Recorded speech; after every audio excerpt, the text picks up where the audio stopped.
This week, the Clarets finally make their Premier League debut. The boys deal with toe injuries and rib injuries, and a certain boy done good. This is the Known and Never podcast.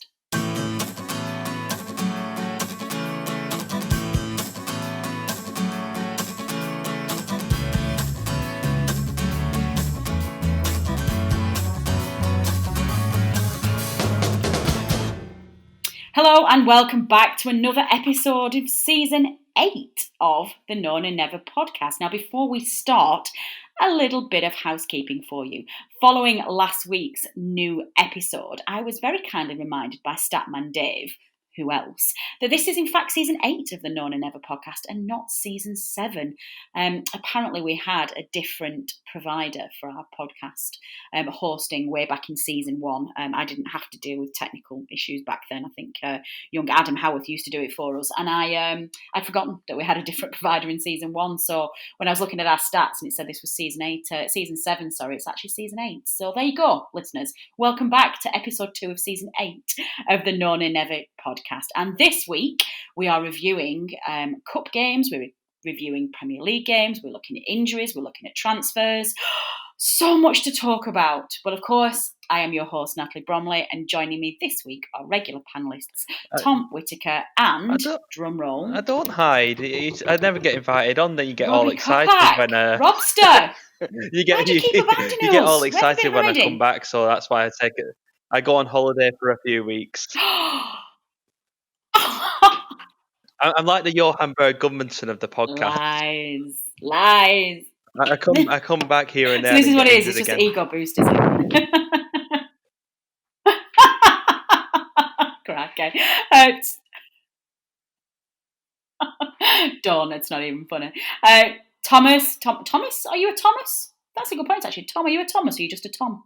Thomas is what my mum calls me when I'm in trouble. But, right. Tom, thanks. I'd better not go down that line. Tom, welcome back again, second week running. How's your week been? Yeah, very good. Some enjoyable football to watch, I would say. More enjoyable than I was expecting, so that's been a boon. Yes, I would very much agree with that. And that is a good tone to start this podcast. Let's dive straight into looking at week 1 for us of the Premier League. And of course, the Clarets were away at Leicester City. Bit of a tough fixture, but we also had a bye in week 1 owing to some fixture congestion and obviously some cup games going on. So it was the first chance that the Clarets had to sample 2020-2021 Premier League football. Tom, it was always going to be a difficult ask to go away to Leicester, who are really pushing themselves to go for Champions League football, never mind top 6, and try and get something away. But actually, certainly in the first half, I think the Clarets gave a really good account of themselves. Tom, that's for you. Hello, Tom. Sorry. Sorry. I literally... Hello, listeners. I have panellists, I assure you. I just don't know where they are. I just went to get a Strepsil then. I assumed you were going to go to Robbie first, so apologies. Let us start again. Oh, no, you had to get a Strepsil. Are you under the weather? No, I started off. I've had a bit of a sore throat today at work because I talk on the phone a lot, and then when I started talking, then you'll notice I started coughing. So I thought I'll just sneakily get one while Robbie answers, and then. Oh no! Well, you go and get your Strepsil. I'm going to speak to Robbie. I'm going to speak to Robbie. You go on mute and massage your poor throat. Nice, Robbie. Oh God, I feel like the Wicked Witch of the West. I'm dragging you all on every week, and while you're dying through colds. Robbie, obviously Tom mentioned in his early comments there that he wasn't expecting to see as enjoyable football as he did. So posing the question to you, I actually thought the Clarets gave a very good account of themselves. Yeah, it was I actually thought it was actually a really good performance. I think obviously we're disappointed with the goals we conceded. I think those kind of goals, they're not really... I think if Tarkowski or Ben Mee are in that back four, I don't think we concede them types. I think the first one in particular, I think Jimmy Dunne shows a bit of naivety, a bit of inexperience, and he dives in. Charlie Taylor ends up then falling over Jimmy Dunne, and then it's just a bit of a shambles from there. But yeah, I thought the midfield too. I thought Westwood and Brownhill played really well. I thought they pressed really high. Chris Wood again, I thought was excellent. Jay was feeding off scraps, but he was quite busy, and I actually, yeah, like you said, the first half was really pleasing. Robbie Brady looked fit and sharp for for his 28-minute cameo or whatever it was, and then we lose him again, and it's sort of like. But I thought after that, we lost a bit of impetus as in terms of like an attacking threat in the first half once Robbie Brady went off. Yeah, I think that's fair. Now, actually, the latest update on the Brady situation, the Brady situation, sorry, is that it's a rib injury. He's fractured his rib. I have no idea how long an injury like that's going to be, but surely it's only going to be a matter of a few weeks. It's not going to be a lengthy injury, you wouldn't have thought. Yeah, hopefully. I think it depends. I think Sean Dyche said in his quote that it depends on like the pain.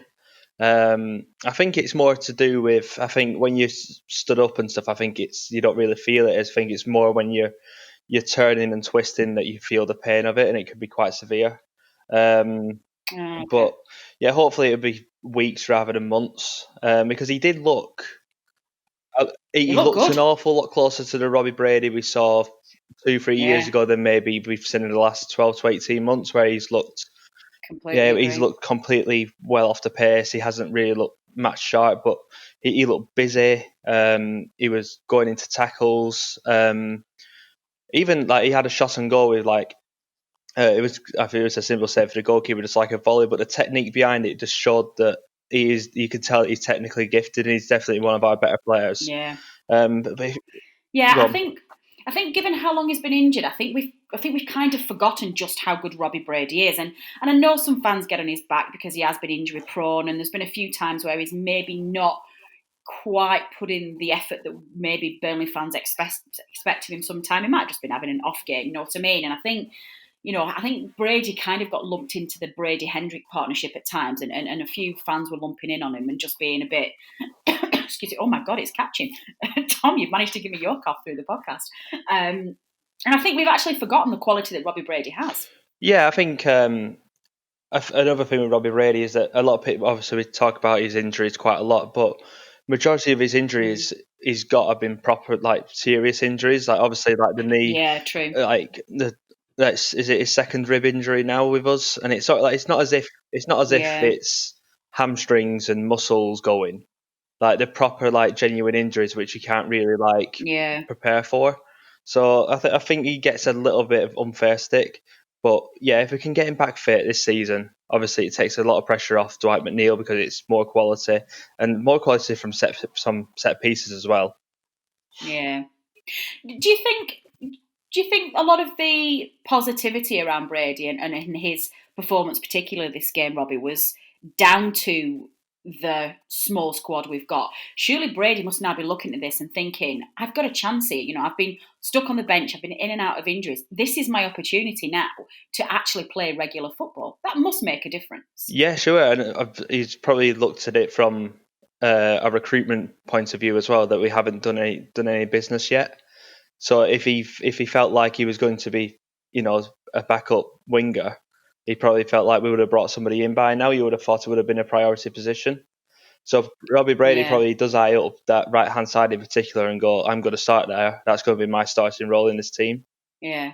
Well, I think you're right. And I think, you know, we talked last week about how Eric Peters was very much an unsung hero at the end of last season, and he really stepped up and helped us out of a hole when we were very injury prone. As much as I'd like to credit him with being an unsung hero, I wouldn't like to spend a lot of this season having poor Eric Peters having to play in midfield on the wing. It's certainly not a desirable position we found ourselves in at the club in terms of personnel and having to patch up a side, but we'll come on to that later on in the show. But Tom, obviously one of the other shifts in personnel that we had to have, we knew that Kevin Long was going to be in the side because of Ben Mee's still a few weeks off being back yet.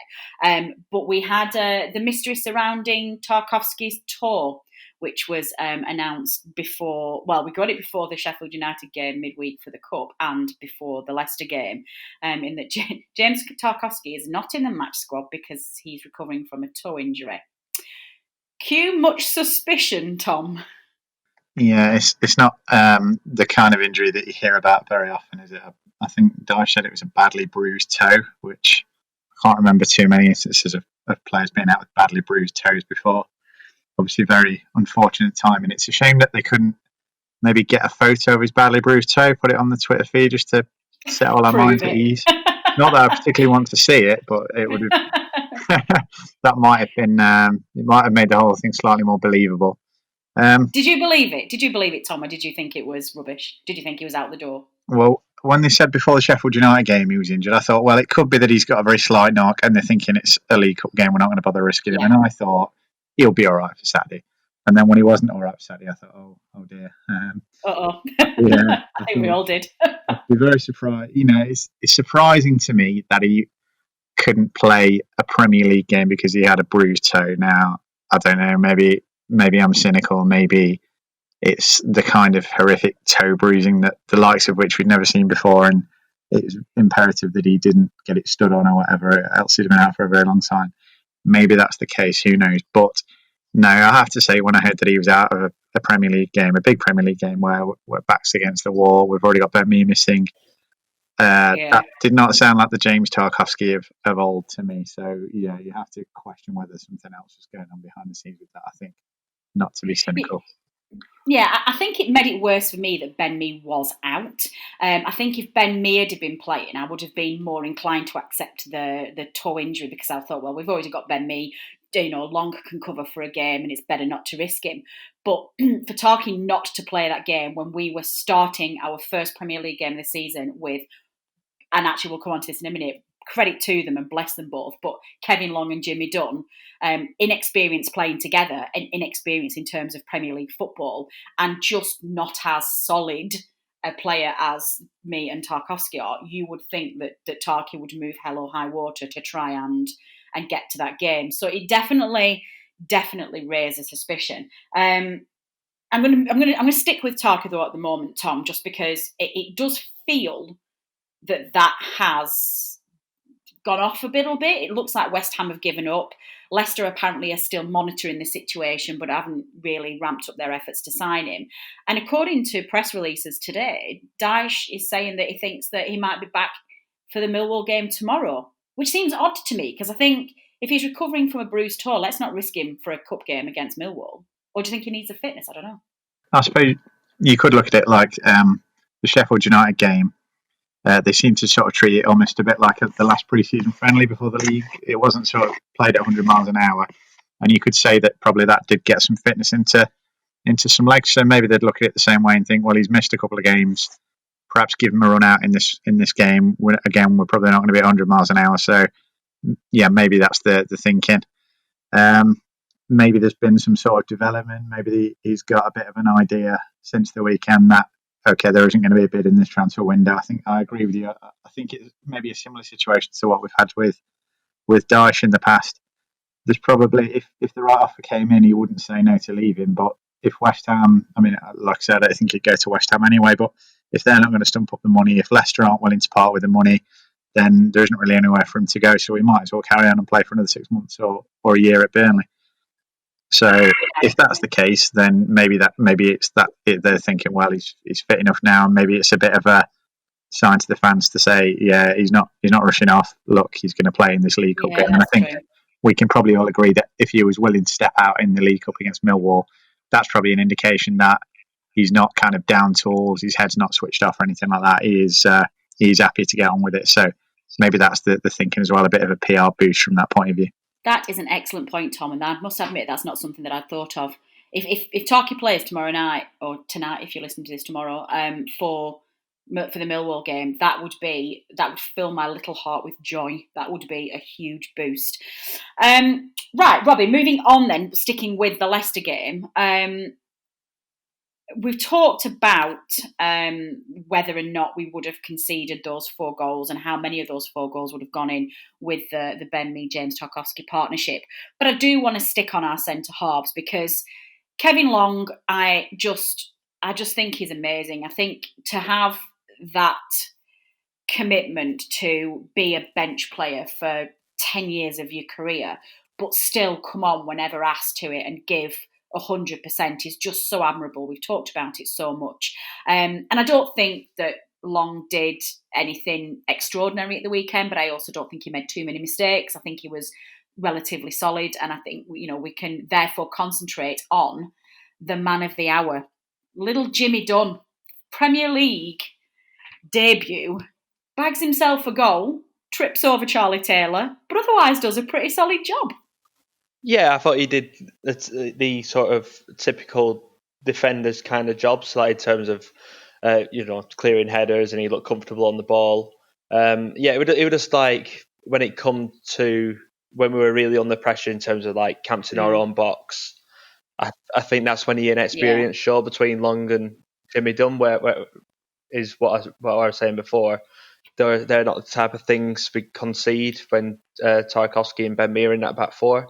It's a lot more. I think they're a lot more composed. So I think we just panicked a little bit more.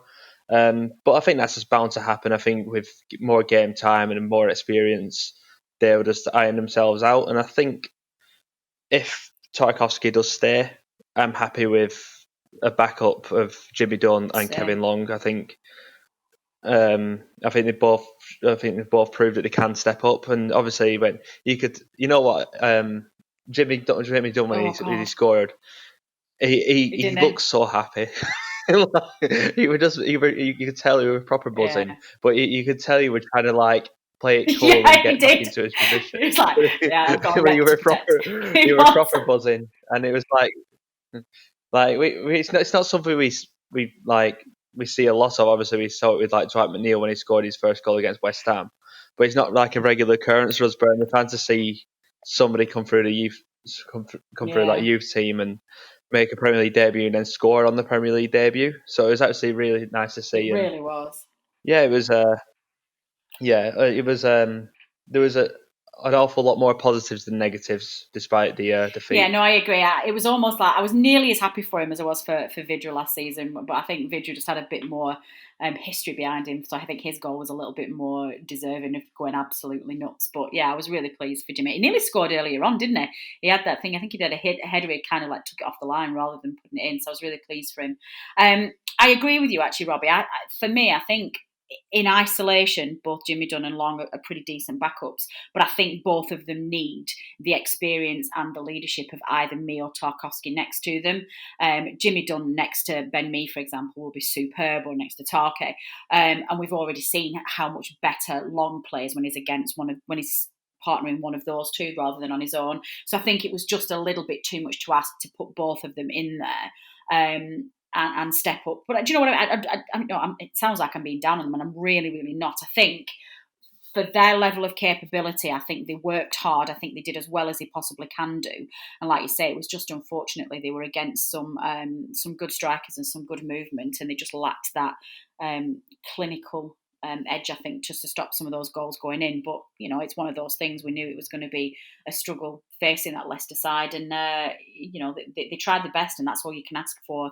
I think, generally speaking, Tom, I thought the defending was a little static. I think that's fair, particularly in the second half. What you often find when you've got Mee or Tarky in the box is that when, they'll go to attacking players, they'll close the ball down, they'll go in and make those tackles.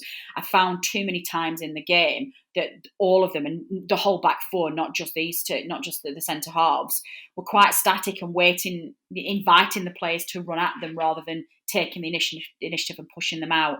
And I think Charlie Taylor also looked quite rusty as well, which is quite unusual for him.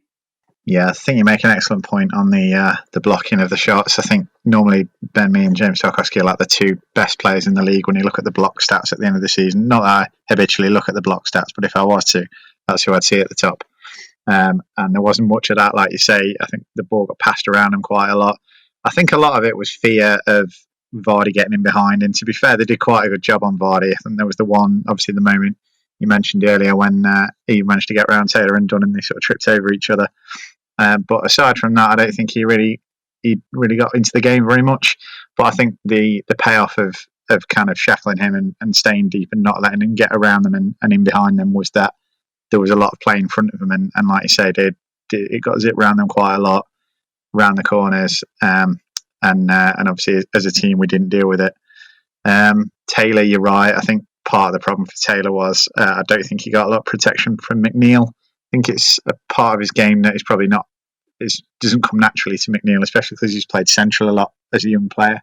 And it's something that he did improve last year, but I think he was lacking a bit. I don't think especially that new lad, Castagna, I think he's called, the Belgian fullback that Leicester have just signed.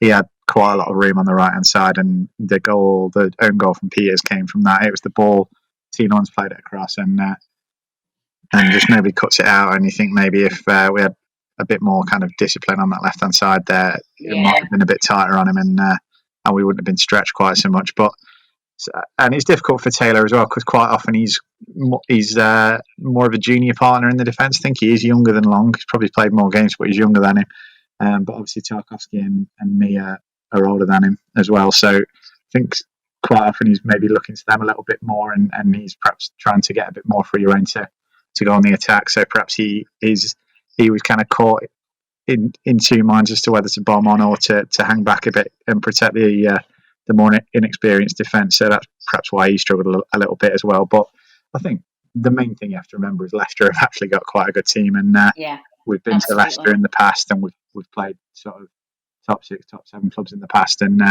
we've conceded a few with me and Tarkowski in the team as well. So I don't think we disgraced ourselves, but obviously it wasn't an A-grade defensive performance. No, it wasn't, and I think that's a very good point. And I think, we have got an hour's show to fill, and sometimes it can feel when we're analysing games that we are nitpicking a little bit, and because we need to get into the nitty-gritty, and some of it's down to, like you say, finding debate points and finding discussion points, and rather than just coming on and saying, yeah, it was good, or no, it was naff. But sometimes as well, it's a desire for us all to be the best that we possibly can be, and really looking at elements where we think that players can improve. And I want to stress that I think, generally speaking, coming away from the game, I didn't feel dejected. I didn't feel like we're relegation fodder. I didn't feel worried about the season. I've seen quite a lot of football over the last 2 weeks, and I genuinely feel that even with a patched up squad, there are at least 4 or 5 sides in that division who are worse than we are. I think I forget sometimes, because I think as Burnley fans, we're naturally very scared bunch, and we always think that we're going to get relegated every season because we're worried about transfers, we're worried about money, we're worried about the Dyche bubble bursting, and we just think that this fairy tale is going to come to an end. I do think sometimes we forget just how good we are, and all you need to do is watch Championship football or watch some of the promoted sides, and you just think, you know what, we are a really good side, we've got some class players. And Robbie, Chris Wood has got to be the prime example of that. He is so underrated a striker. Hello, Robbie. Hello. I thought it was just me then. Have you got a sore throat as well, Robbie? Do you want a strepsil? Folks, I think we've lost Robbie. Do you know what? He comes on for 20 minutes of a podcast, disappears. I think we've got a bit of a technical issue, I think, listeners. I think young Robbie Can you hear me now? We can. Welcome back. So I don't know what happened. Maybe my microphone turned itself off. That was weird. Oh, well. Yeah, we were just going to talk about Chris Wood. Do I keep picking that back up, Robbie? Our poor listeners this week are going to be thinking, I'm going to keep all of this in. Yeah, do it. I'm going to give them some insight to behind the scenes of the Known and Never podcast. Listeners, most weeks you don't hear all of these little nuggets where it's really quiet and we go, hello, where is everyone? But I'm going to keep them in this week. It'll be a nice little change. Robbie, before you decided to go AWOL and to put yourself on mute, we asked you to comment on young Chris Wood and how underrated he is a player. Would you care to comment, sir? Yeah, he's certainly rated in terms of your typical target men. I think in terms of football fans outside of Burnley, you probably won't think too much of Chris Wood. I think his hold up play is right up there. I think obviously he plays on the shoulder as well, because he gets the Golden Flag award almost every Premier League season. But I think he's a top striker. Well, not a top striker, but in terms of his returns with goals, I think it was 14 Premier League goals last season in 30 Premier League games, I think it was, which is an impressive return when you think players, I don't know what, I think who's the West Ham striker, Sebastian Haller, got a couple, Joe Linton only got a couple, and they were 30-40 million pound strikers. And you got Chris Wood, who's got double figures in every single Premier League season for us, and we're a team who don't score an awful lot of goals. So I think how many of Chris Wood's goals come from the penalty spot as well? 1 against Wolves. They're all legitimate goals as well. So yeah, he's got a good foot. I mean, I thought it was a great goal at the weekend. I've got quite a few friends who are Leeds fans who genuinely they were quite gutted to lose him. I know there's some Leeds fans who you'll always get the fans who go, I'll drive him there myself. But a lot of the sensible Leeds fans do really rate him. Robbie, do you think he? I mean, it's good for us, but do you think he could cut it at a higher club? I don't want to say better because we're ace, but at a stronger club who play more expansive football. Do you think? I'm trying to think of a club off the top of my head, and I'm struggling, to be honest. I think obviously we play to Chris Wood's strengths. That I can't see him going to. I don't know, like a Wolves. Potential A Wolves or a Leicester, or let's look at Leicester from the weekend. Yeah. Could you play one of those very fast-paced Wolves sides? who are a bit. Wolves are a strange one because obviously they get a lot of media attention, yet they're shit house as anything. Obviously they're quite direct to Wolves. They like a good cynical challenge and stuff like that, and we get a lot of criticism for it, and Wolves get a lot of praise for it, just like Man City did with their cynical tackles. But yeah, I can't see Chris Wood doing it anywhere else. I just think he just suits the Dyche system perfectly, and obviously he's always got a strike partner alongside him. I think we rely on a lot of goals with two strikers. Obviously, we saw in the cup game against Sheffield United the partnership between Vidra and Rodriguez, and you see that with Barnes and Wood as well usually. Yeah, definitely. I just think he's. I think he's strong. I think he's technically excellent. I think he's got an incredible eye for goal, and I just think that he just doesn't get the plaudits that he deserves. People tend to not like commentators never really talk about him, and they never praise his goals. It definitely drives me mad, but we'll see. Well, I think I'm going to leave the Leicester performance there because I think there's not an awful lot to be said about it. I think Tom mentioned this quite convincingly, and I agree with him. We've been away at Leicester and played our strongest 11 and put in a fantastic performance and still come away with a loss. So it's certainly, when losing away at this Leicester side is not going to determine our season. It would have been nice to get off on a winning start, or at least get a point on the board, but I'm not too concerned, and I'm largely very encouraged by that performance. But Tom, one thing that I want to come on to before we look at the cup games, one of the problems that we've talked about with that Leicester game was just the patched up squad that we had and two inexperienced centre halves, Eric Peters on the wing. We've now got both Gudmundsson and Brady. It's, we're 45 minutes into our first Premier League game, and both of our wingers are now out injured. And we'll come on to the Gudmundsson one when we talk about the cup. But this transfer situation now is becoming ridiculous. Yeah, the big problem with it was always going to be injuries, and obviously starting the season with 3 or 4 injuries. Maybe it's partly a consequence of the way the season finished last season and the fact that the pre-season's been so short, because you wouldn't normally expect to be going into the season with so many injuries. And then obviously the fact that you've got 2 quite injury-prone players who have got injured right at the start of the season. They're both in the same position as well, and it's a position that we know we need to strengthen. It's all put things into sharp focus.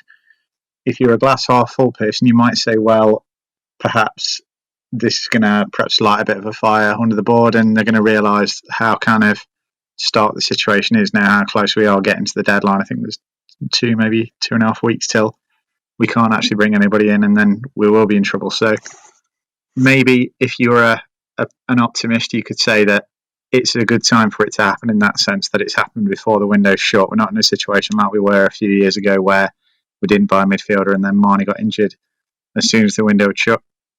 But having said that, it shouldn't take injuries to Brady and Gudmundsson for the board to realise that we need 3 or 4, 2, 3, 4 players in. So, that's the only sort of positive I can take from the situation. Maybe it will put the urgency up a little bit. Maybe it will mean that the bids go up a little bit.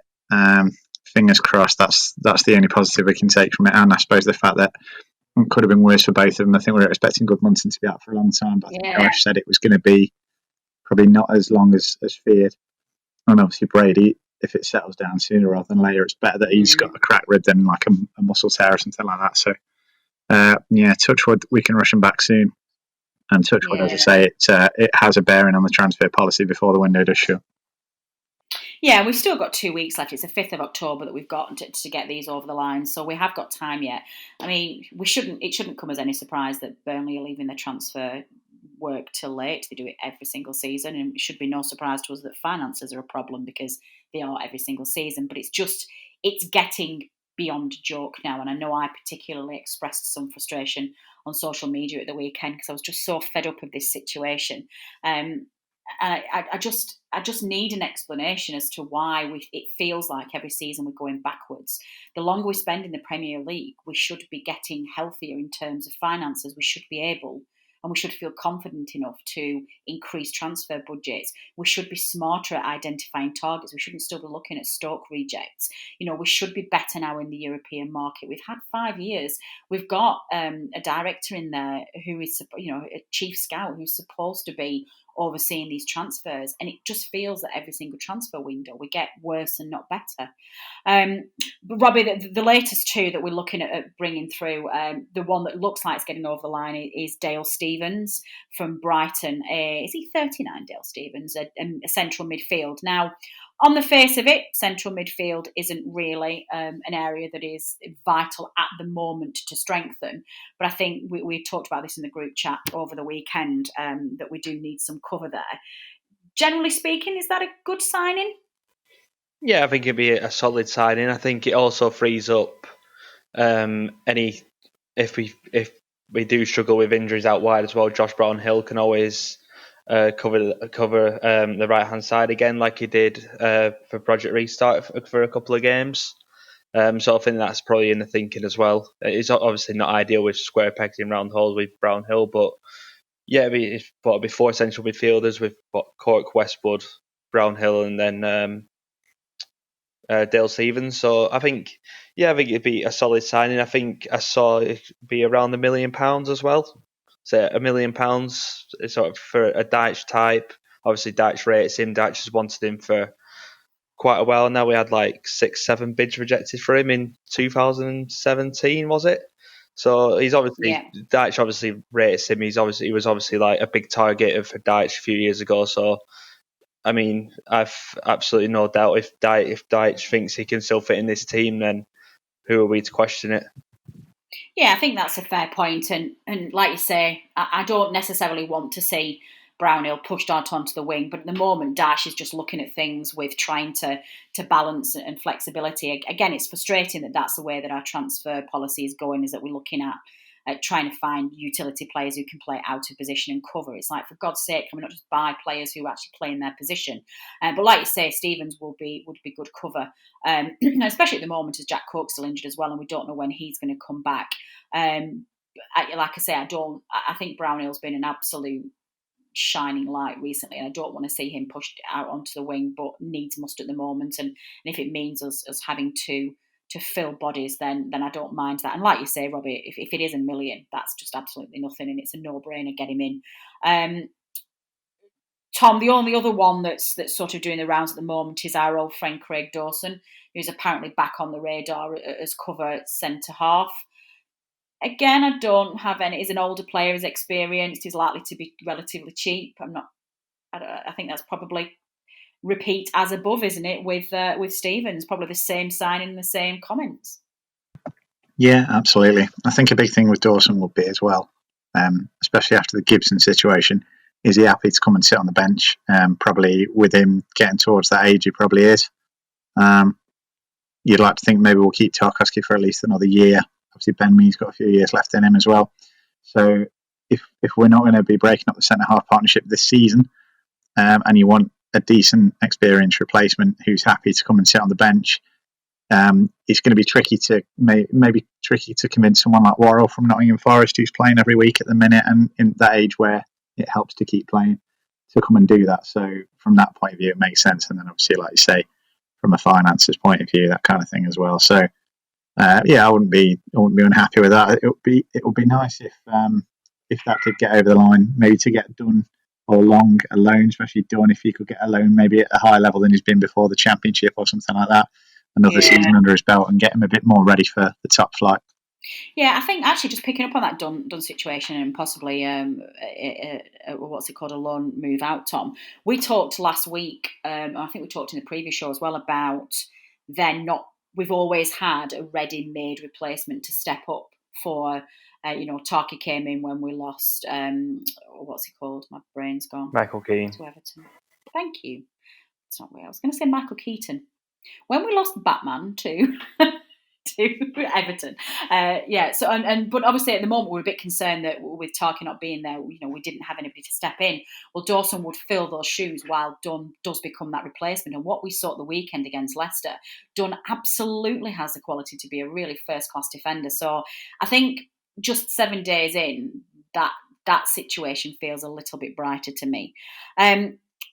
Robbie, the only other thing that we talked about in terms of transfers in the group chat was probably the only two positions in the club that we're all completely happy with are forwards and the keepers.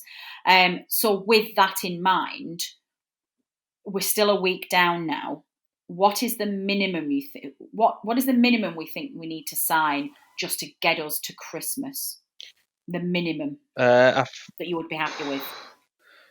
We definitely need another wide man. I think that has to be a priority.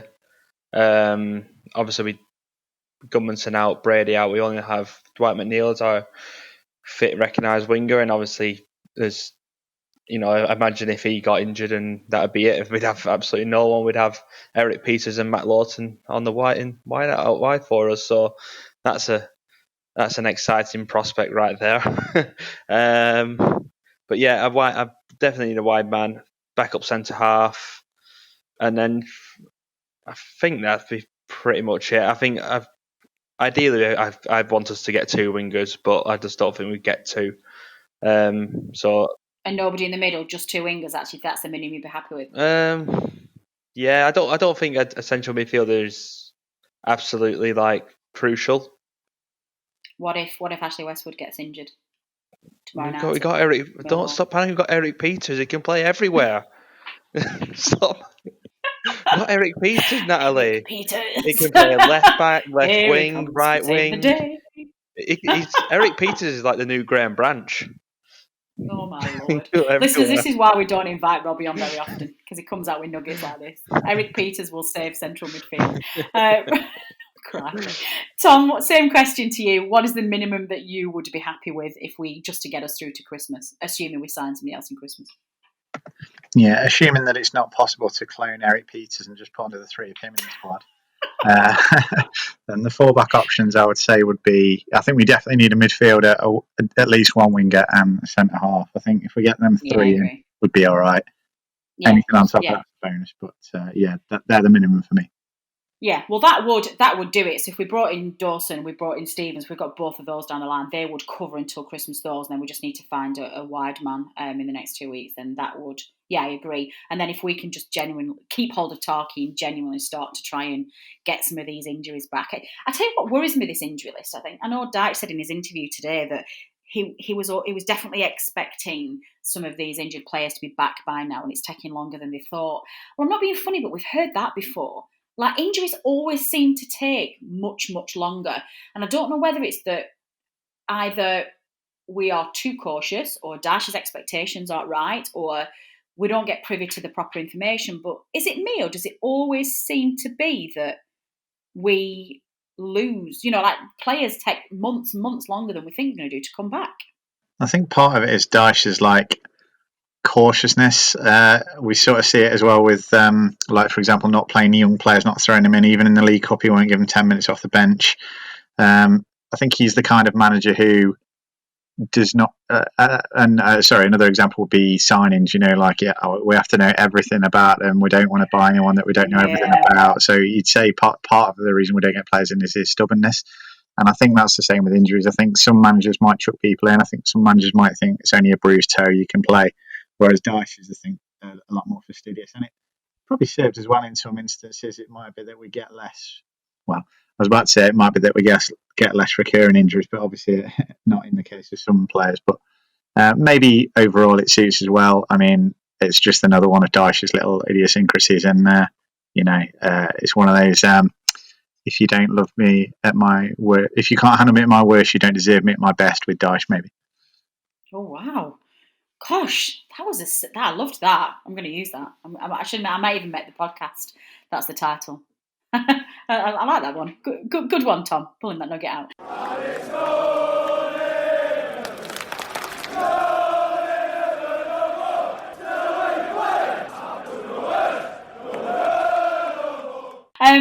Well, let's move on then briefly to what else has happened this week. And of course, the Clarets have successfully progressed through to the next round of the Carabao Cup, beating Sheffield United.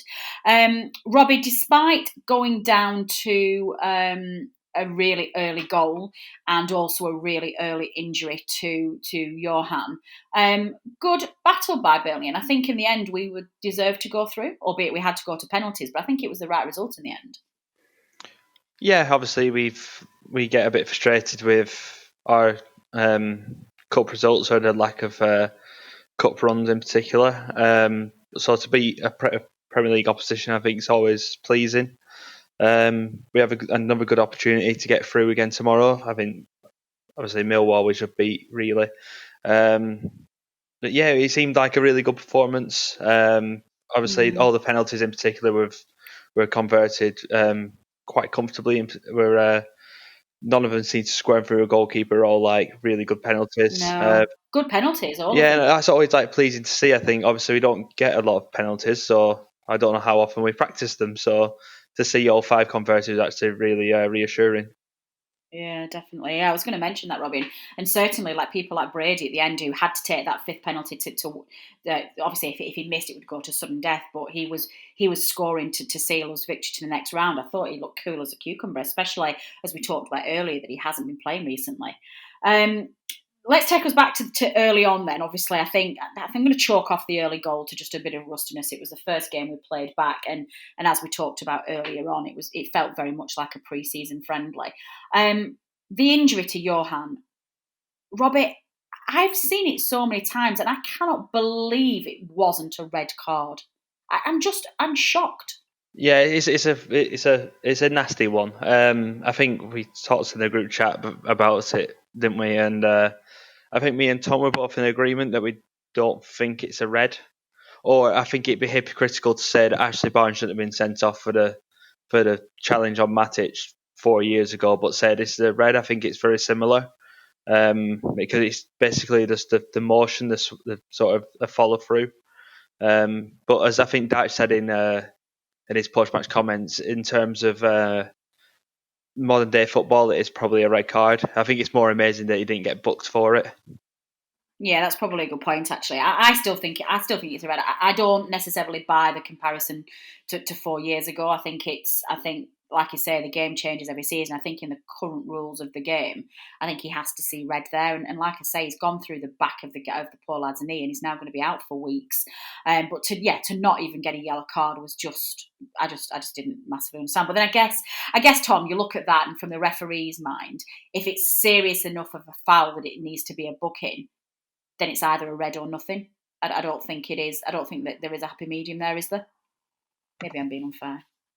Yeah, I think he probably saw it the same way as me, and I think Dyche said as well when he initially saw it, he didn't think it was a red card. I think Dyche said it was only when he saw it back that probably in the modern day game it is a red. Maybe if it had been a Premier League game and we'd have had VAR, he might have been sent off for it.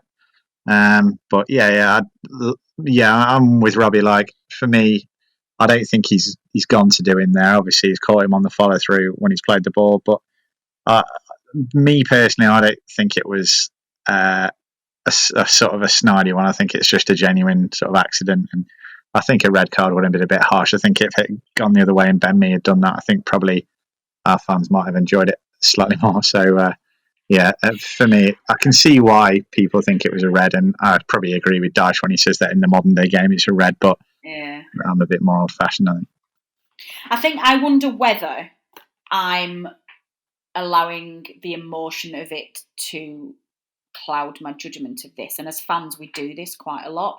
But it's because it's Gudmundsson and because it's another early start of the season where he's worked as hard as he can to get himself back fit. And we're all talking again now, having a Gudmundsson fit is going to be like a new signing. He's going to be key for us this season.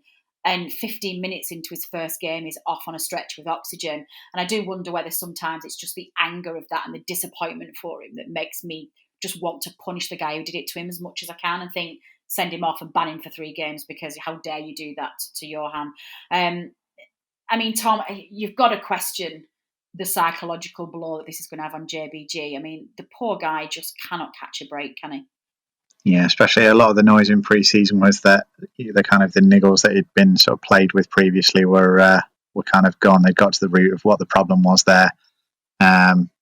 Obviously, I suppose the good thing you could say is at least it's not one of these where he's just tweaked a muscle and suddenly it's out and it's another niggly injury. At least you can see why it's happened, and it's hardly, that's one that would injure anybody. It's not just that he's made a glass that he's got injured there. It's something that if McNeil or Ward or anybody else took that, they'd be out for a few weeks as well.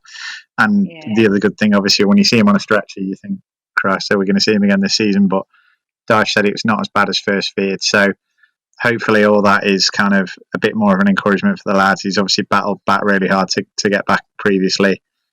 We've had examples of players in the past, like Danny Ings. I think he did his ACL twice in 2 different seasons and came back and was a top performer, and he's still doing really well now. So hopefully those kind of figures can be an inspiration for JBG, and he'll be back fighting fit sooner rather than later. Yeah, definitely. And look at a good example in our squad as well, Jay. Jay had that awful period where he had that terrible injury, and then just as he was on his way back, got infected and put him back again. And he's unfairly been labelled as having been a crock or being prone to injury, and that's just not the case. He's only had one bad one, and look how high he's performing anyway.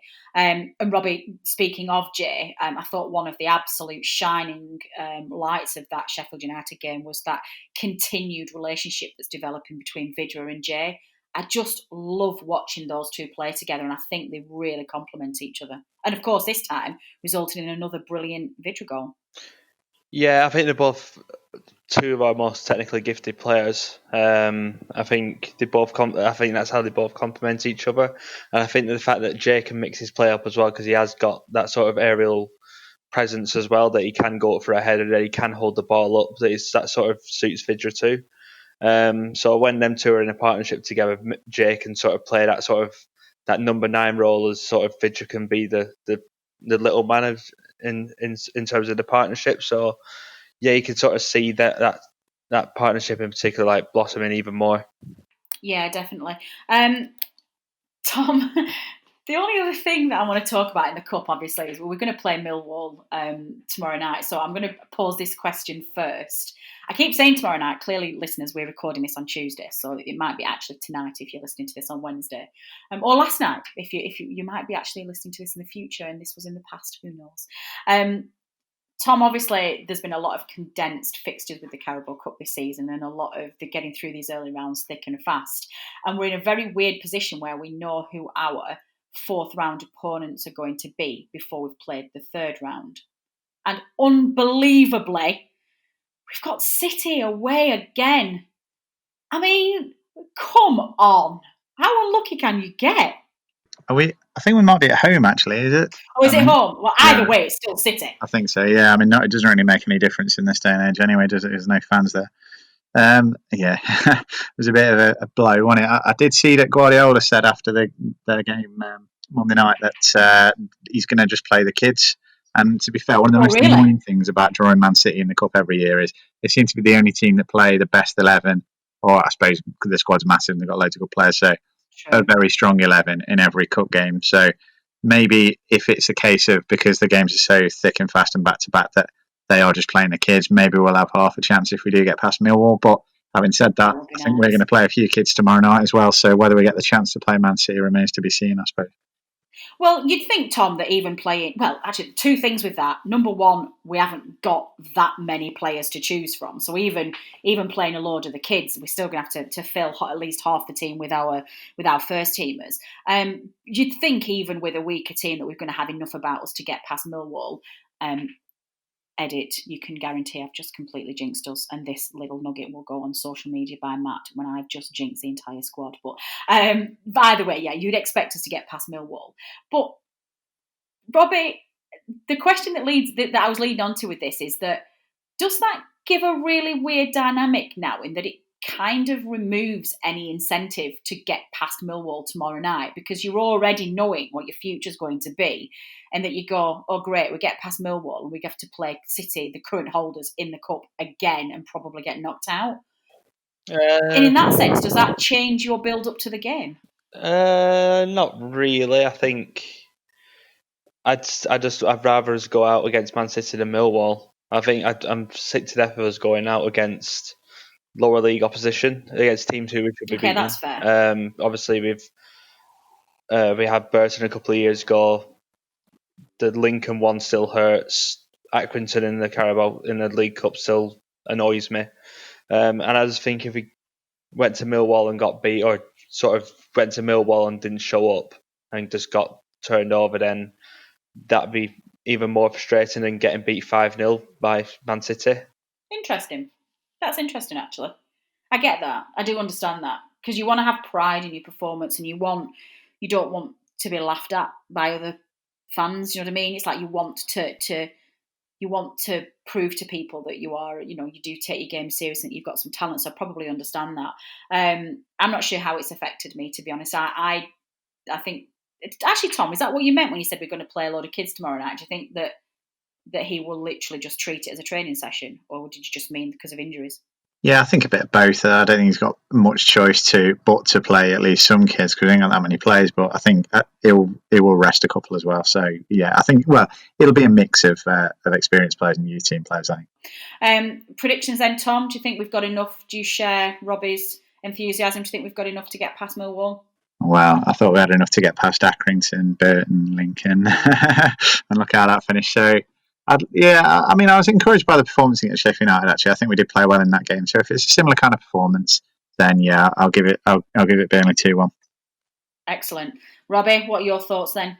Yeah, I have a little bit of faith in us. I'm gonna back us to win the game 1-0. I'm agreeing now, and actually, I'm strangely encouraged by your comments that Pep said he's going to play the kids, because now I hope he does, because I'd quite like to just beat them. I don't care if it's their under 11s. I'd just quite like to beat them and actually say that we're just psychologically we got past City at about the 12th time of asking in a cup game.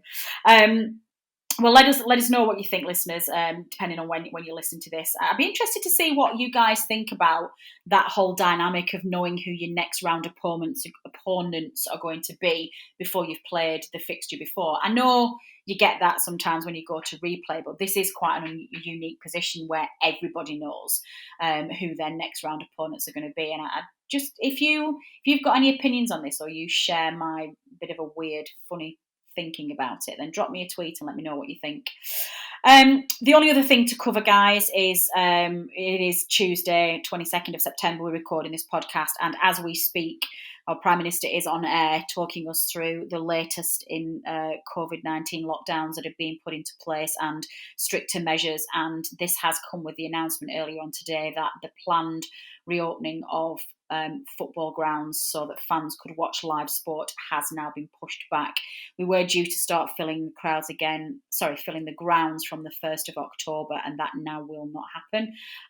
It could be as long as 6 months before we're back in the stadiums. Premier League have responded by saying that is a huge blow, that smaller clubs are going to, and communities are going to suffer a lot by this continued reluctance to allow fans in the stadium. It is their view that actually with the work that they've put in and the plans that they've got in place, that fans would actually be safer in a live football arena than they would be in some of the public places where they are allowed to be at the moment. Staggeringly, the Premier League are reporting that clubs that they are losing about 100 million per month, and the Premier League as a brand lost 700 million in revenue last season because of the COVID lockdowns. Now, this cannot be allowed to go on for much longer. It goes without saying, and we don't need to caveat this, that obviously everybody's health and safety is more important, but it does, Tom, feel a little bit galling when there's evidence out there to suggest that fans can enjoy a live football experience safer than they can do in some of the other social activities that they're currently allowed to do. Yeah, it's without wanting to get too political, it's a little bit hard to kind of follow the logic of some of what's been put down and the consistency of it. I mean, obviously, if it's risky and it's going to cause problems, and then people's health has got to come first. However much we'd all like to get back to watching football, and however much we'd all like to be back at the turf, then it's not the most important thing. But yeah, like you say, I mean, probably the pubs aren't the most important thing either, and there's sort of a 2-hour early close on them, but not a lot else. So from what I heard as well, there was a few test events in the Football League at the weekend. I saw the Football League highlights on Quest, and that seemed to go pretty well. Even if it was just 1,000 fans in the grounds to start with, or something like that, and ballot around the season ticket holders. Even if you only get to a couple of games, be better than nothing, surely, and a kind of a way to start ramping it up. But having said that, like I say, I'm not an epidemiologist. I won't pretend to know all the ins and outs of the R rate and all this kind of thing. So if it's deemed that it's better not to go ahead with it at this point, then that people's health has got to come first. Yeah, sadly, I think that's probably right. It just I think everybody's just fed up at the moment, aren't they? And everybody, it just feels like this has taken over such a long time now, and so much of this year has been lost to this horrible pandemic, and it just felt like we were so close to getting over the line, and then that's now been pushed back again. So we'll see what happens. Robbie, a final thoughts then on the finances before we go. You would have thought, irrespective of our annoyance at the transfer policies, you would have thought that Burnley are pretty well placed to ride out loss of revenue for a while if this continues. Yeah, I hope so. Obviously, we don't really know the ins and outs in terms of the finances, but I feel quite comfortable that the fact that Burnley will be able to see it out. We seem to see it out last time. Sean Dyche always says we're in good shape and stuff. So yeah, hopefully it'll be all positive for us. Excellent. Well, I do hope it gets sorted out soon, because I've missed my football family immensely. I guess this is the same for most of you, but the guys who I sit with around turf, we've all had the same season ticket seats for donkey's years. I've seen kids grow up from being little babies to being teenagers. We've got to know each other, and they're my little football family, and I miss everybody immensely. And I miss that. When Woody scored at Leicester, I jumped off my sofa. It just missing that euphoria that you get with your football family and the guys who sit around you, and hugging your dad or your brother or your sister or your mum or your girlfriend or whoever it is that you're with at the football in that moment of ecstasy is something that we're all desperately missing. So fingers crossed we can get over this horrendous disease and we can get back as quickly as we can. I think that's all we've got time for this week. It's been a jam-packed episode looking at both of those. As ever, drop us your comments, any questions, concerns. Actually, don't drop us any concerns. I've got enough on my plate. I'm only joking. Anything you want us to discuss, you know how to get hold of us. It's tweet us at nonanever or email us on podcast@nonanever.net. My thanks, as ever, go to producer Matt, who puts together this podcast for us, and actually this week has been a hero and put together our agenda for us because we're all very busy at work. So thanks, Matt. Thanks to Band Joyce, who give us our music each week. Again, that is very much appreciated. To Tom and Robbie for giving up their time and coming on and discussing all things claret and blue with us. Thank you, boys. But finally, to you, the listener, for downloading and listening to this podcast. We would not be here without you, and your support is very much appreciated. Next week, we will be back with another show, again reviewing 2 games. We'll be looking at what happened in the 3rd round of the Carabao Cup away at Millwall, and we'll be hopefully discussing the first 3 points of the season at home to Southampton. Dave and I will be back on Friday with the previous show looking ahead to both of those games, and we will see you then. I've been Natalie Bromley. This has been the No Nay Never podcast. Until next time.